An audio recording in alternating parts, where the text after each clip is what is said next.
warahmatullahi wabarakatuh. Perkenalkan, nama saya Vina Larcia Korompis dengan NIM G7012407 dari kelas C praktikum analisis farmasi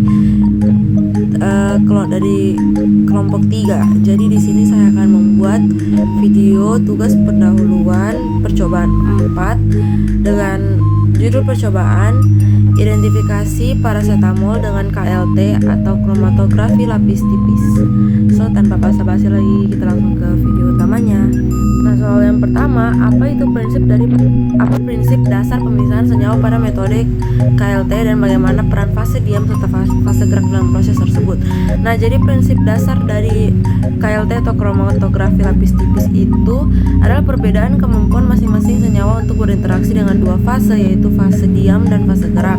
Yang dimana fase diam itu biasanya berupa silika gel dengan yang bersifat polar, sedangkan fase gerak adalah pelarut atau eluen yang akan naik melalui plat karena gaya kapiler. Senyawa yang lebih kuat berinteraksi dengan fase diam akan bergerak lebih lambat, sedangkan yang lebih larut dalam fase gerak akan ikut terbawa lebih jauh.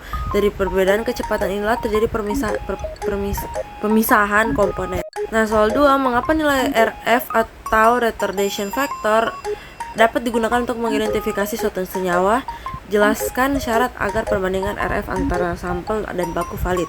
Nah, nilai RF ini dapat digunakan untuk mengidentifikasi suatu senyawa karena setiap senyawa itu memiliki kecenderungan bergerak yang khas pada kondisi tertentu. Nah, nilai ini merupakan perbandingan jarak yang ditempuh senyawa terhadap jarak yang ditempuh pelarut. Agar perbandingan antara sampel dan baku itu valid, kondisi percobaan itu harus sama seperti jenis fase diamnya, komposisi fase geraknya, ketebalan lapisan, suhu, serta cara penotolan. Nah, jika kondisinya berbeda, maka nilai RF-nya juga bisa berubah sehingga tidak bisa dibandingkan secara langsung. Nah, nomor 3, faktor apa saja yang dapat mempengaruhi nilai RF dalam percobaan KLT dan bagaimana pengaruh masing-masing faktor tersebut terhadap hasil pemisahan. Banyak faktor yang dapat mempengaruhi nilai RF seperti komposisi fase gerak, sifat fase diam, jumlah sampel ditotolkan, serta kondisi lingkungan seperti suhu dan kelembapan. Fase gerak yang lebih polar cenderung itu membuat senyawa bergerak lebih jauh sehingga nilai RF-nya meningkat. Sedangkan fase gerak yang kurang polar membuat senyawa lebih tertahan di fase diam sehingga nilai RF-nya itu kecil. Penotolan yang terlalu banyak juga dapat menyebabkan bercak melebar sehingga akan sulit diukur. Nah, selain itu, kondisi ruangan yang tidak stabil juga dapat mempengaruhi hasil pemisahan. Nah, nomor 4, bagaimana cara menghitung nilai RF dan apa makna jika nilai RF sampel berbeda jauh dari nilai RF baku? Nilai RF itu dihitung dengan cara membagi jarak yang ditempuh noda dibagi dengan titik awal dengan jarak yang ditempuh oleh pelarut.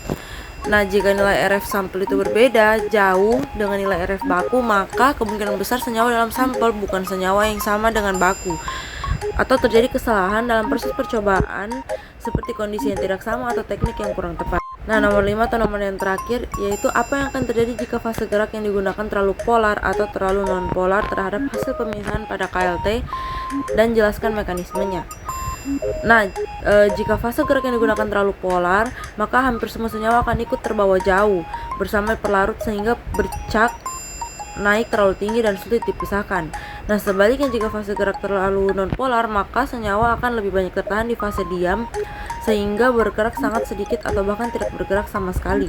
Akibatnya pemisahan tidak optimal karena bercak-bercak tidak terpisah dengan jelas. Sekian video singkat dari saya, mohon maaf bila ada salah kata dan ada kesalahan penjelasan. Sekian dan terima kasih.